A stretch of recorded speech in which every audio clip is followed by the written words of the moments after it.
Good morning, everyone. It's Thursday, May the 27th, and we have some great news. We just came through that May long weekend, which means showers right across the board. This has been great for germination, and we've seen fantastic crop emergence in almost all the fields that we've visited in the last couple of days.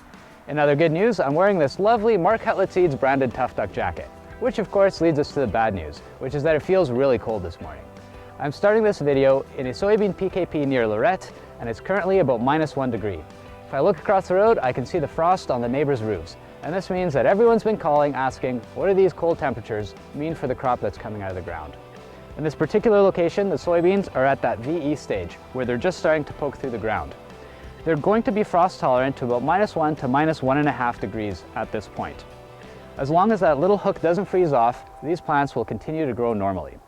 Some of the more advanced fields, like these soybeans near Pansy, Manitoba, are already in that V1 stage.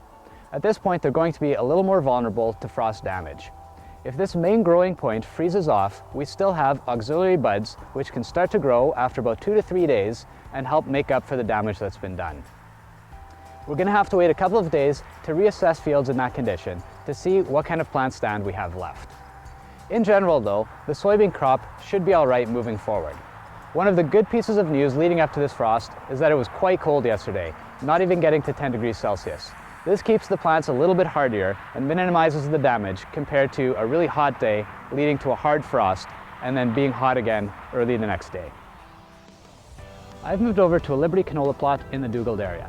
This particular location was at -2 overnight, and that means that we're definitely going to see some tissue damage on the plants that have already emerged. It's going to be critical to come back this weekend to look for any new growth at the growing point, and also to take some updated plant counts, as there's going to be some seedlings that emerge between now and then.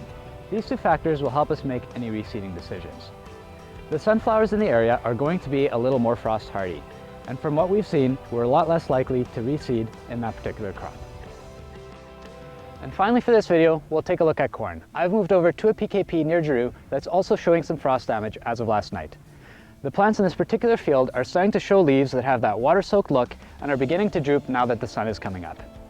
The great thing about corn is that that growing point is still about 3/4 of an inch below the soil surface.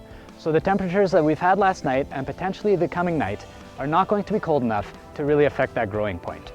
This means that though some of that tissue from above ground will dry up and die in the next couple of days, there's going to be fresh new growth to replace it, and there won't be any yield penalty for the frost damage that has occurred.